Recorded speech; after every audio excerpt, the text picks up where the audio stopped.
Hello everyone. Today we are starting with a very new topic, lecture number 11 for post-graduation program in export-import management. My name is Anubhav Singh. So today we are going to discuss in a pipeline in multimodal transport. In the last lecture, we have been discussed about some other transportation models. Today we are going to discuss about what is all about the pipeline in multimodal transport, how actually they are useful for the transportation mode in an international business.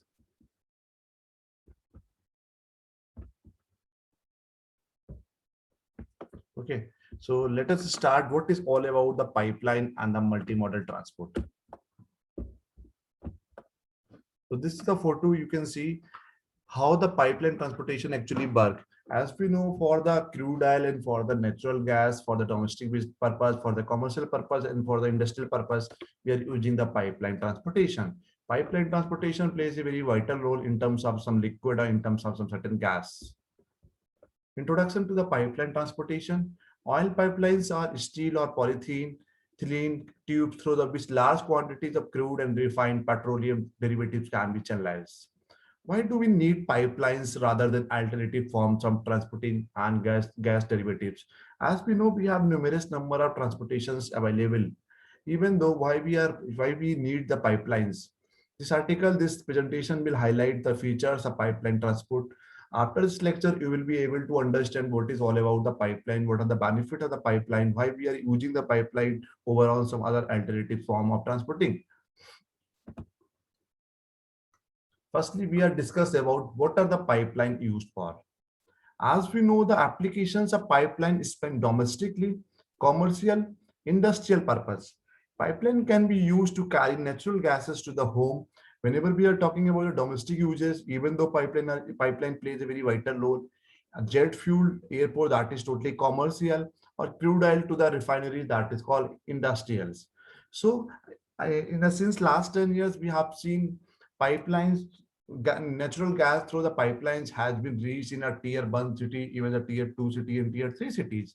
So, and that gas cylinder concept has been abolished from the market, especially in a tier 1 city and tier 2 city, because it's a very vital, because it's a very so flow of delivery is totally uninterrupted. That is the only reason people are opting for the pipelines.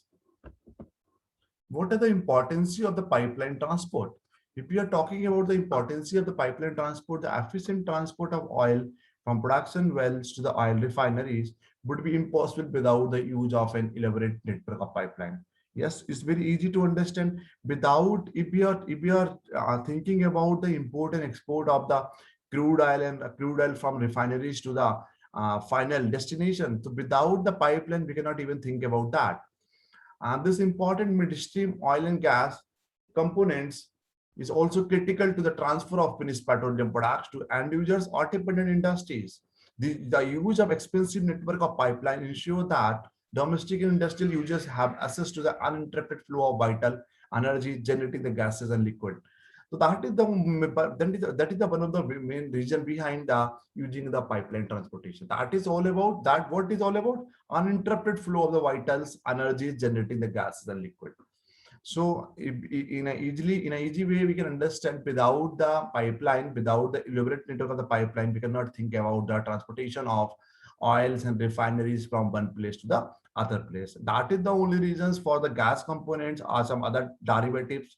We are using the pipeline transportation. It's a very cheaper, it's a totally uninterrupted, and it's and the smooth flow of the smooth supply of the product and services from one place to the other place. That is the only reasons we are using the pipeline transport. If we are talking about the domestic users, domestic utility providers use pipeline to convey the water and domestic use gases to residential area where they are utilized as a cooking gases to provide indoor heating as well as the safe drinking water. If suppose that we are talking about the drinking water in a household or in a cooking gas, so that is the thing. The pipeline plays a very vital role in terms of the cooking gas and the indoor heating as well as the safe drinking water. So that is the thing. Directly, there is an uninterrupted supply of the safe drinking water and the cooking gas just because of the pipeline. Commercial, if we are talking about the commercial or industrial uses, the refined petroleum fuels can be transported across long distance directly to the industrial facilities that require them. So whenever we are talking about the commercial or industrial uses, so most of the refined petroleum industry, they are using the pipeline industry, because if suppose that you just need to cover the distance of a 2000 kilometer or 500 kilometer, if we have a distance of very long distance, that is all about the 1000 kilometer, even though pipeline transportation plays a very vital role. So if we are talking about the industrial facilities, we have been seeing the examples of, suppose that natural gas are coming from the Gujarat or some other state. Even though from the Gujarat to UP, it's coming uninterrupted from that particular state to the UP. So that is the one of the important reasons for using the pipeline transportation. If we are talking about the pipeline benefits, so we have a numerous number of the benefit of the pipeline. Oil and gas products have significantly improved the way we live by powering numerous energy-saving devices and innovations. Although the benefit of the oil and natural gases pipelines are numerous, the key advantage of transportation utilities, gas, liquid using the means are listed below. We have a numerous number of the benefits of using the pipeline, so that if not even the crude oil we are using, we are transporting the oil and natural gases also from transporting from the pipelines. The first benefit, that is all about the large capacity transportation. Yes, if we'll talk about some certain container or tanker, they have some certain limited number of the product, limited number of capacities. It's 1,000 ton or 2,000 ton or 3,000 liter or 10,000 liter. But if we'll talk about the pipeline transportation, that is totally large capacity. There is no certain capacities. We'll talk about the pipeline, because it's a continuous process of supply from one place to the other place.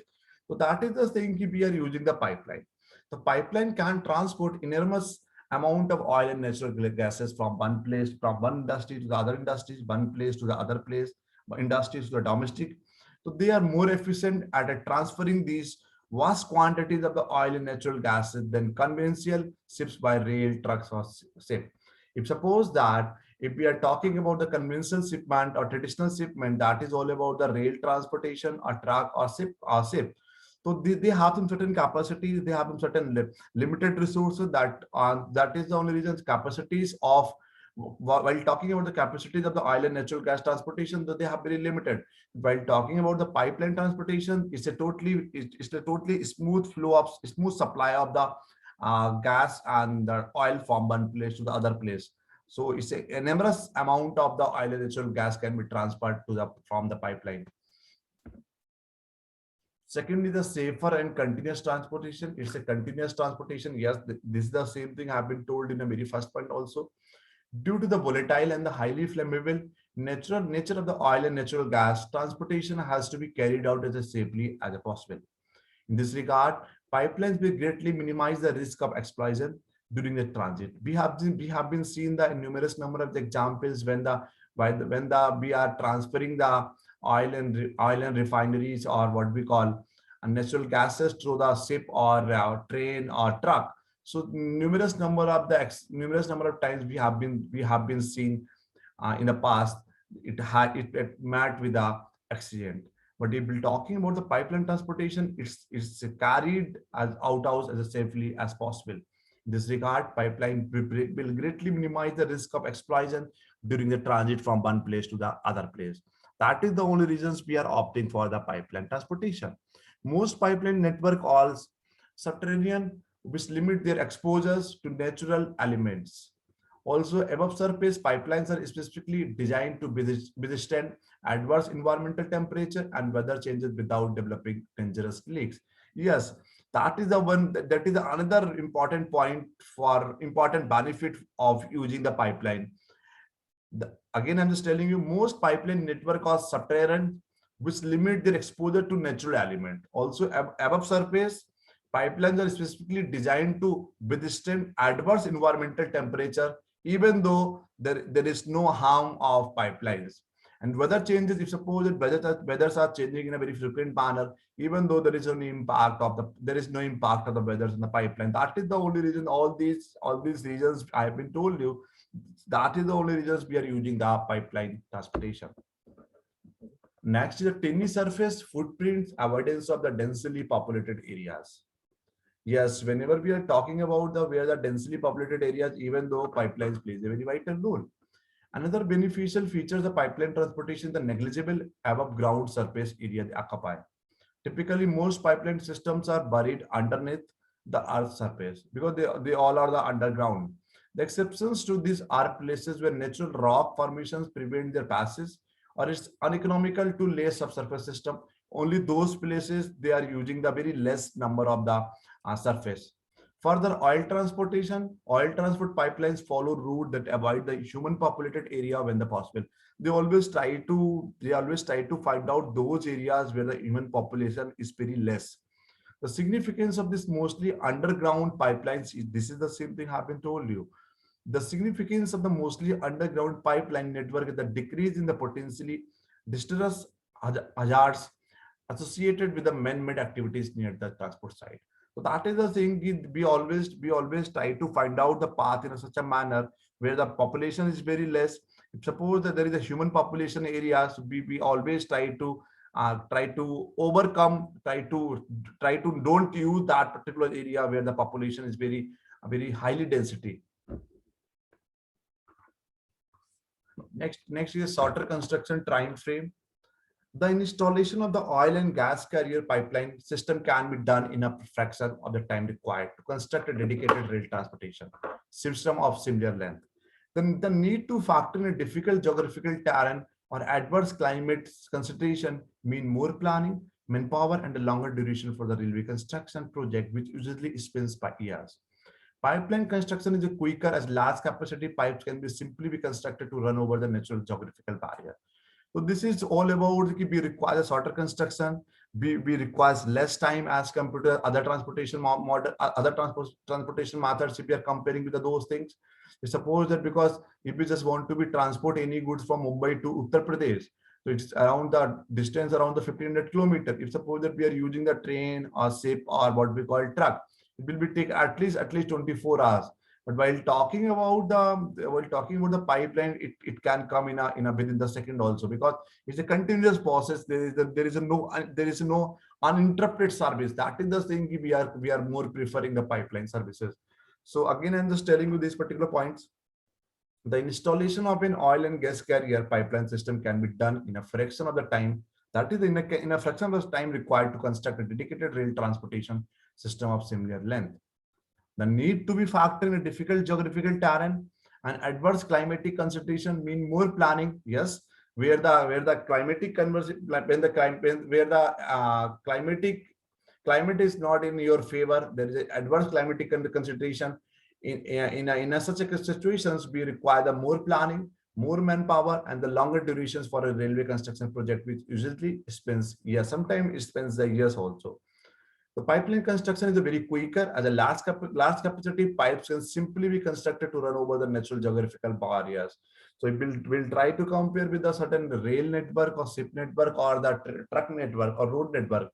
So pipeline construction is a very quicker and importantly, it's a very larger capacity pipes can be simply be constructed to run over the natural geographical barriers.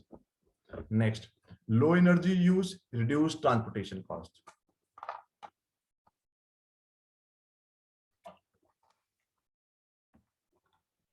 Low energy use, reduce the transportation cost.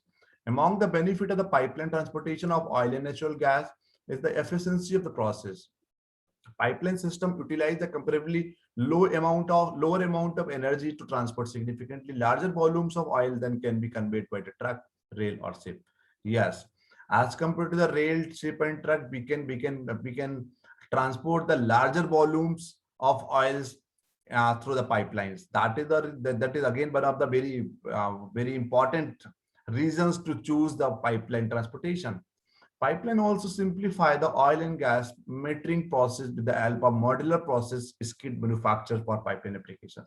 Got it? So we have been numerous number of the benefit for using the pipeline transportation. Here I have been told you the another benefit, that is lower energy use, reduce the transportation cost also. So among the numerous number of the benefit, again, pipeline transportation of the oil and natural gas is the efficiency of the process. Pipeline system utilize a comparably lower amount of energy to transport significantly larger volumes of oil than can be conveyed by truck, rail, or ship.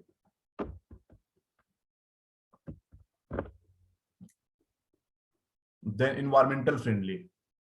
Conveying oil using the pipelines in an eco-friendly option than transportation by conventional rails and oil seed, because it's lead to create the pollution in the market, also pollution in the environment also. But while talking about the pipeline, it's a very eco-friendly options as compared to the other conventional mode of transport. Oil transport lines have less damaging environmental effect than other forms of conveyance, as they are sealed and most subterranean. This reduces its carbon footprint significantly. Again, this is again one of the most important. If we'll talk about the all the benefits have been told you, but the first and foremost and most important benefit, that is called environmental friendly as compared to the other transportation mode. This reduces its carbon footprint significantly. Okay, any doubt? Now, what are the pipeline features we have? The main types of pipeline. Now, what are the benefits have been told you? Again, I'm just telling you. Larger capacity transportation, safer and continuous transportation, tiny surface footprints, avoidance of the densely populated area, shorter construction time frame, low energy use, reduce the transportation cost. And again, last, that is called environmental friendly. What are the pipeline features we have? The main types of oil and natural gas pipelines can be divided into the two categories based on the types of fluid they convey. Liquid petroleum pipelines and natural gas pipeline. What are the two types? Liquid petroleum pipelines. I'm writing because you so you can recall in a very very frequent manner. Natural gas pipeline. So we are using the pipeline for the mainly two reasons: liquid petroleum pipelines and natural gas pipelines.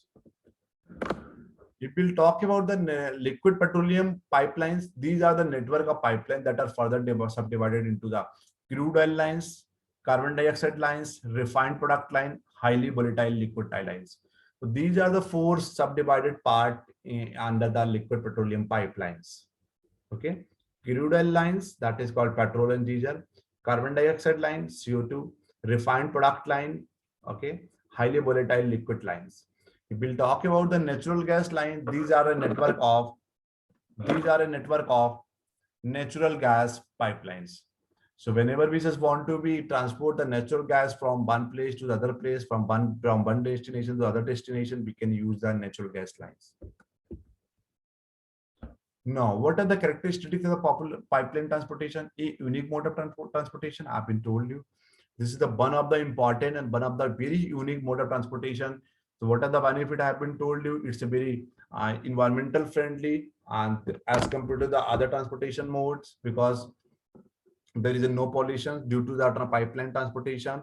And apart from the environmental friendly, it's a very less time consuming, less cost consuming. So we have been numerous number of benefit of the transportations of pipeline. But that is called very unique mode of transportation we have. They can move large quantities of certain types of commodities, mainly fluids, over long distance at a relatively low cost. If we'll compare the costing with the ship or train or by road, so it is a very cheaper as compared to those available, those alternatives options which is available in the market. So they can move large quantity. Apart from the costing, the main difference from those alternative options are available, that is a large quantities. Because if we'll talk about the train, or we will talk about the ship, or we will talk about the road, they have limited number of quantities, they have limited number of the capacities, so they can carry the limited number of quantities. While talking about the pipeline transportation, it's a continuous flow from the destination to the final destination, or reaching final destination. So it's totally uninterrupted supply of the oil, uninterrupted supply of the refineries, or uninterrupted supply of natural gases. So that is the thing, they can move the large quantities of certain types of commodities, mainly fluids, over long distances at a relatively low cost. The operations are environmentally friendly, dependable, and continuous. I've been told you, it's a totally environmentally friendly and dependable and continuously. The pipeline can be laid on a wide variety of the terrains without much. Okay. Now, compared to the normal surface mode like railway and road vehicles, the following advantage we have. They don't require the return of amputees to the starting point as such as the ideal for undirectional traffic. Yes, if we will talk about the truck or we will talk about the ship or we will talk about the rail, if suppose that they are carrying the refineries, they are carrying the natural gas or crude oil. So once they will be empty, then they have to be reach out to their destination where they have started. But while talking about the pipeline, they don't require the return of the empties to the, because it's a continuous flow of the process. So that is the thing, they don't require the return of the empties to the starting point as such are ideal for undirectional traffic. They are insensitive to the surface conditions such as storm, inclement weathers, etc. So they are insensitive to surface conditions such as storm, inclements, weathers, etc. Operating cost is very low. Operating costs are very low as compared to the rail, ship, or by road, that is called truck. They are very environmental friendly because there is no chances of pollution through the pipeline. So they are very insensitive to surface conditions such as storms, inclement weather. Yes, it can affect. Operating costs are very low. It's a continuous process. Continuous process. Pipeline technology can be broadly classified into the category conventional or energy pipeline, slurry pipelines, and capsule pipelines. What are the different categories we have? Pipeline technology can be broadly classified into the three categories: conventional or energy pipelines, slurry pipelinings, and capsule pipelinings. Oil and natural gas pipeline, this photo itself reflecting the how we are transferring the oil and natural gas from one place to the other place. I'm just giving the 1 minute to understand this particular image.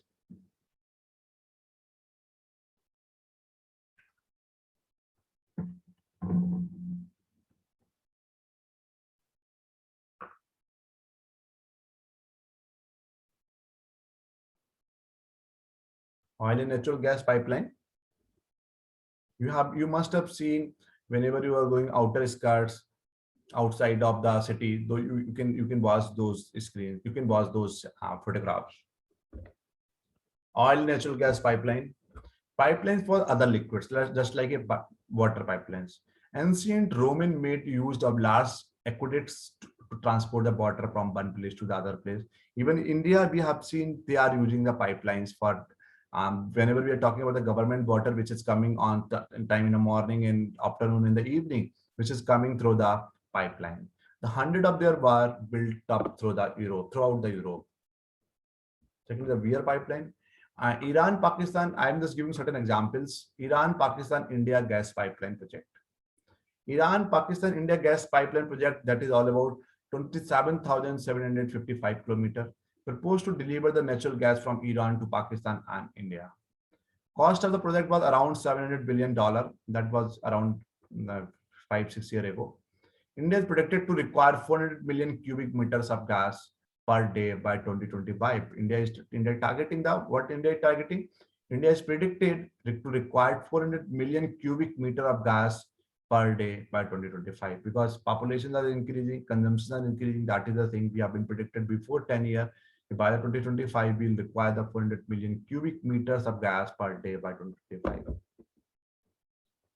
Now, Gas Authority of India, name, program, purpose. Now, success story of Numaligarh Refinery Limited. The refinery, now I'm just telling you the certain success story of the pipeline. They have been started their businesses to delivering the product from one place to other place through the pipeline. The refinery feeds the country's never satisfiable need for petroleum product. Despite a crude allocation of 2.80 metric ton, last year the plant has to restrict processing to only 2.28 metric ton. For NRL, Numaligarh Refinery Limited, the most dreaded impact at this time of the year is that Ragging River, as it makes its way down to the Bay of Bengal, overflows on into the railway tracks. It affecting all links between the NRL processing facilities and the product market in the mainland India.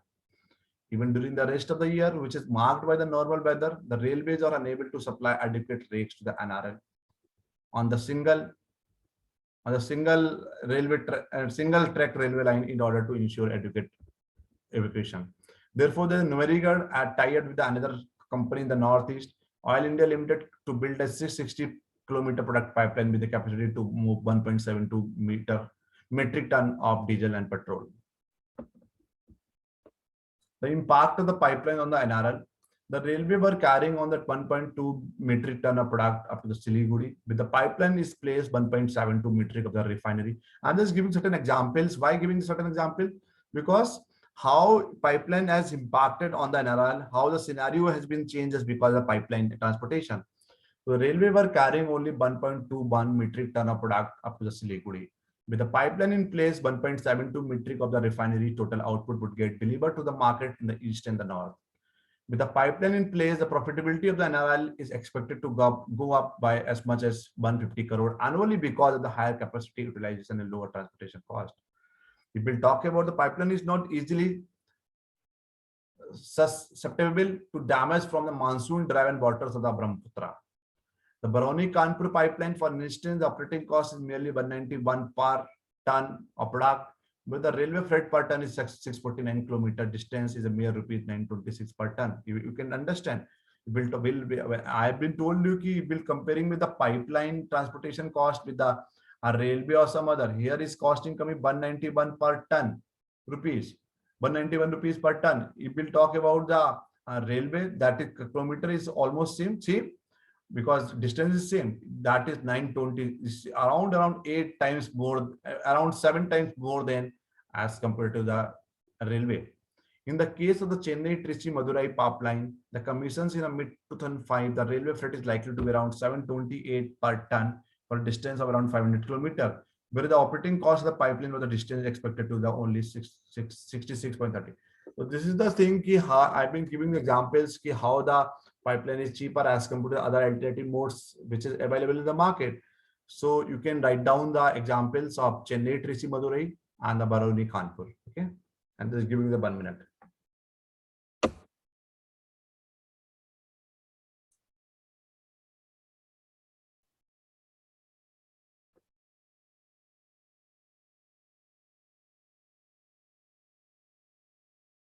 Whatever the important point I have been told you to please note down those points. These points can become during your interview, during the presentation, whenever you are presenting this particular presentation in front of the certain crowd. So you can put it down. You can refer those examples which I have been given to you.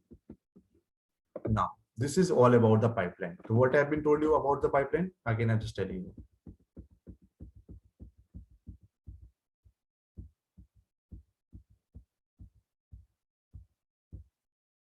I've been started from here. What is all about the pipeline, introductions of pipeline transportation. I've been told you what are the pipeline used for, importance of pipeline. I've been told you domestic uses, commercial industrial uses, pipeline benefit. So there are numerous number of the pipeline benefit, large capacity transportation at a cheaper cost, safer and continuous transportation, tiny surface footprints, avoidance of the densely populated areas. We always try to avoid those areas where the population is much higher. Shorter construction time frame, lower energy use, reduce the transportation cost. It's a very environmental friendly as compared to the other transportation mode. Pipeline feature liquid petroleum pipeline, natural gas pipeline. In a liquid petroleum pipeline, what actually we are further subdivided into the crude oil lines, carbon dioxide lines, refined product line, highly volatile liquid lines, natural gas lines. What are the characteristics of the pipeline transportation? I've been told you a unique mode of transportation. They can move large quantity of certain types of commodities. The operations are very environmental friendly. They don't require the return of empty to the starting point as such as ideals for unidirectional traffic. They're very insensitive to surface conditions. Operating costs are very low. I've been given the examples of Barauni Kanpur line. They're environmental friendly. So we have some conventional energy pipelines, slurry pipelines, and capsule pipeline. Pipelines for other liquids, water pipelines have been told you, beer pipelines, Iran, Pakistan, India, I've been giving the examples. Then I've been giving the examples of the Numarigarh, refineries limited. Baroni, Kanpur, just I've been told you example, and Chennai, Trichy, Madurai, I've been given the example. So this is all about the what we call pipeline. Now, next topic is all about the next mode, transportation mode, which is available in the market, that is called multimodal transportation. If we will talk about the multimodal transportation, that is all about what we call whenever we are using more than one transportation, whenever we are using the one more than one mode of transportation for reaching the product and services from one place to the other place, that is called multimodal. If suppose that you are transporting from goods India to Europe, so earlier you have used a train, then you have used the truck, then you have used the ship. That is called, if you're using a more than one transportation model, that is called multimodal transportation. So here you can see multimodal transportation is the articulation between the different mode of transportation in order to more rapidly and effectively transfer operations of materials and goods. Okay. So multimodal transport is that in which is necessary to use more than one type of vehicle to transport the goods from his place of origin to their final destination, but mediating a single contract of carriage. Okay, so that is the same thing I have been told you whenever we are using the more than one type of vehicle to transport the goods from place of origin to the final destination, that is called multimodal transportation. We have been seeing the numerous number of examples whenever we are importing the goods from across the globe. So most of the times we are using the multimodal transportation, not even the in terms of the import, in terms of the export also, whenever we are exporting any goods from one place to the other place. So even though we are using firstly we are using the road transport, then we are using certain ship, then sometimes other transportation. So we can collaborate, or it can be combination of the any two, any three, any four. Within the overall framework,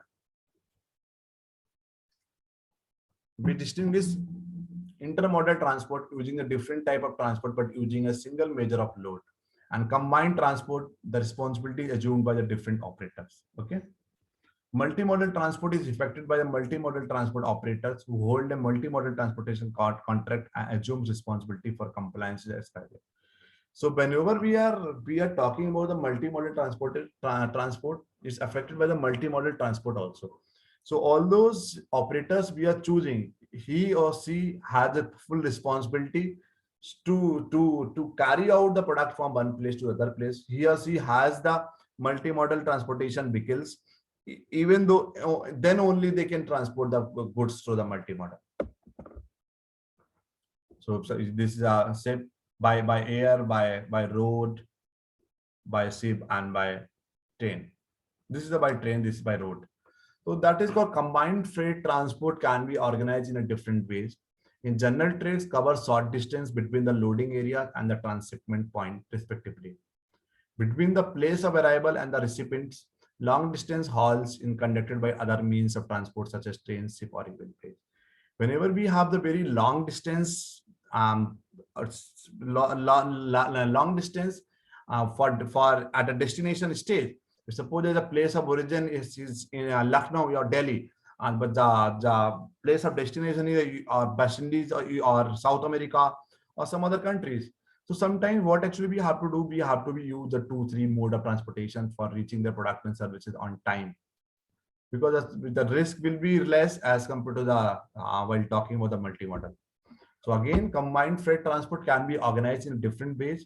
In general, trucks cover short distance. Yes, as we know, road transport cannot cover the 2,000 kilometer or 3,000 kilometer because they have a certain capacity.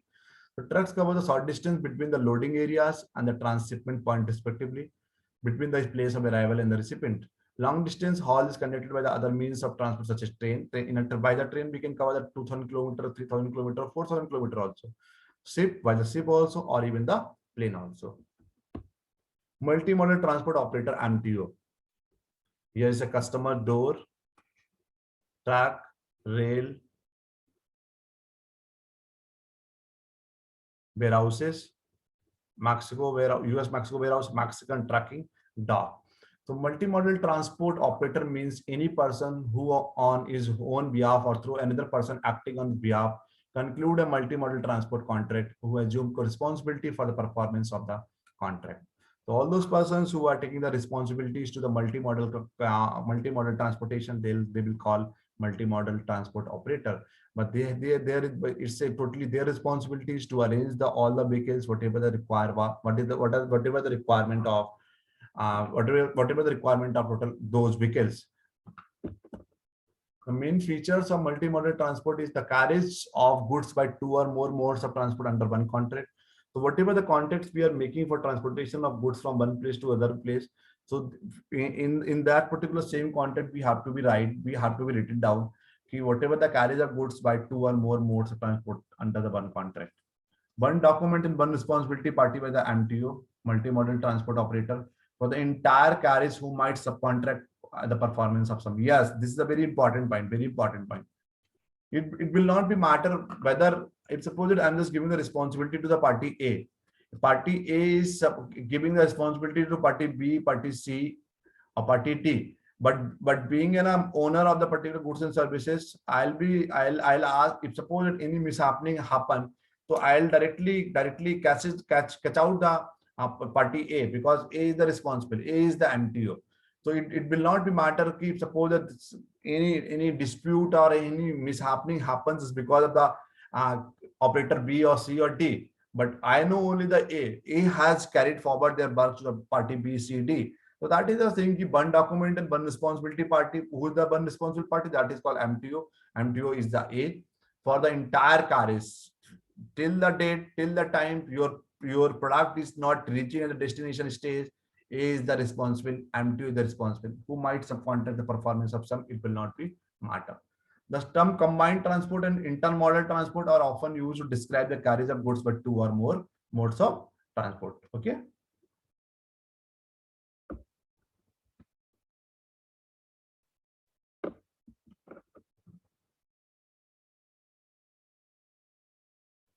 Therefore, in case of damages or losses, each company will only bear responsibility for only its own stage in line with the rule applicable to the transport contract. So three type of intermodal surface transport movement: production, road freight, port and production, road, rail, rail, then port. So sometimes it can be combination of anything. Okay. So this is the three types of intermodal surface transport movements are given there. The merits of multimodal transportation. What are the merits of multimodal transportation? Minimize the time losses at transshipment point, provide faster transit of the goods.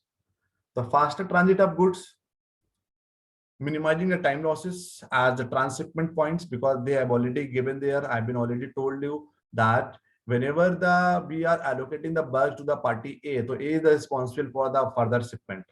The faster transit of the goods, reduce the burden of the documentation, the formalities, yes. Saves cost, the saving in the cost, reduce the cost of the export. The inherent advantage of multimodal transport system will help to reduce the cost of export, improve their competitive positions in the international market. If suppose that you are able to achieve the economy of scale, or you are able to if you are able to produce the product at a cheaper cost, then you will be able to take the competitive advantage over on your competitor in the international market. So we have the numerous number of the merits of the multimodal transportation: minimizing the time losses of transshipment, faster transport, faster transit of the goods. It's reduce the burden of the documentation, the formalities. It save the cost, it save the cost. Automatically there will be a saving in our cost. Reduce the cost of the export also. Origin. Multimodal transport was developed in the connection with the container revolutions of the year 1960-70. It's not a very new concept. We used to follow the multimodal concept since 1960-1970, but since last 20 years, it has been in a fashion. The emergency of the container technology and of the multimodal transport concept came from and facilitated growing international trade. Trade and transport are inextricably linked. Efficient transport service are prerequisite to successful trading. Yes, please note down and please take the screenshot of this particular slide.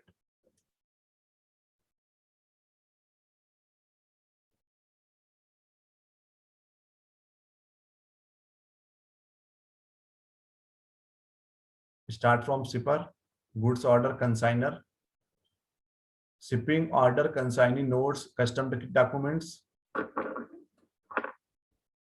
lead logistic operator, consignment notes and custom documents, recipients. Lead logist, what is the lead logistic operators are doing?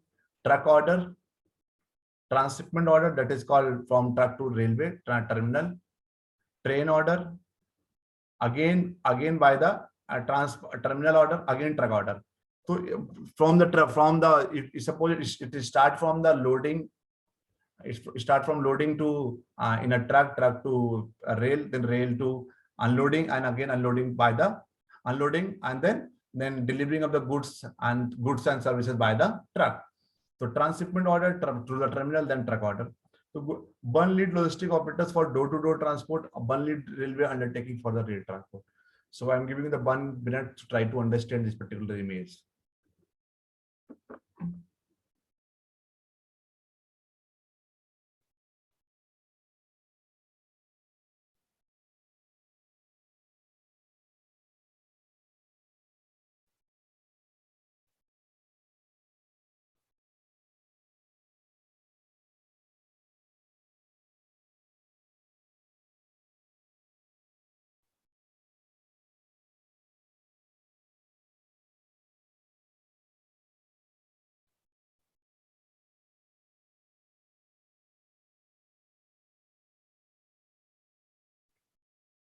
Got it?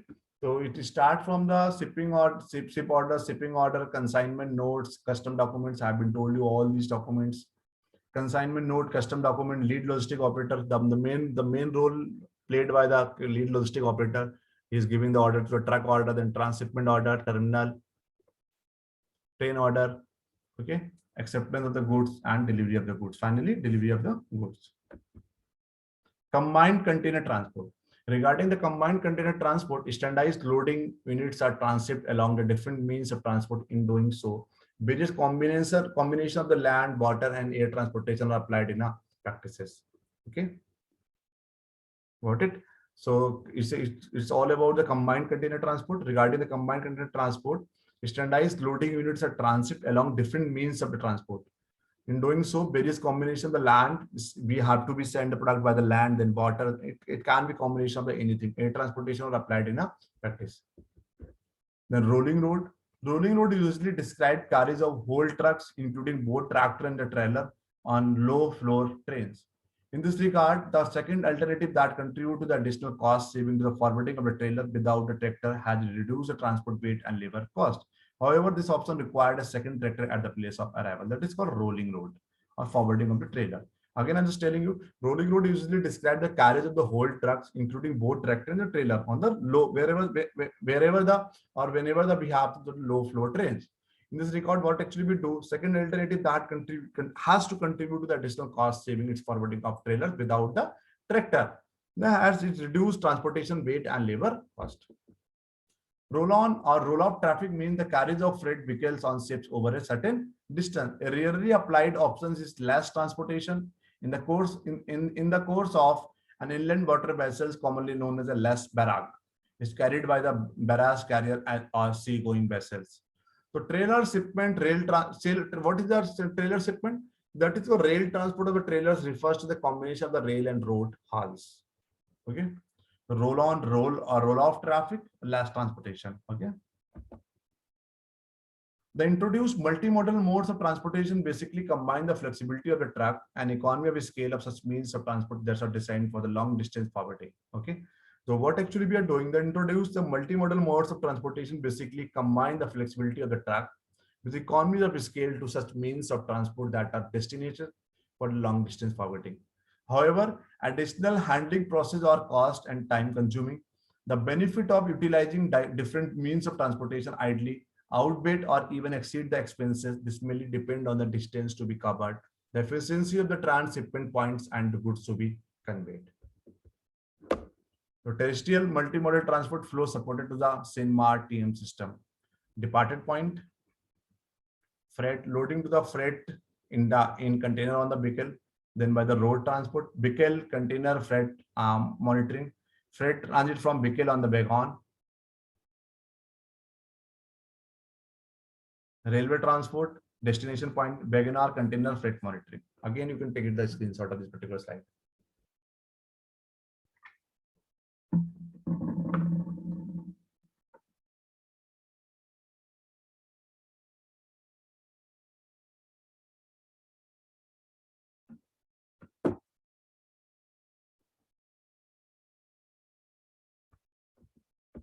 Thank you so much. Thank you so much.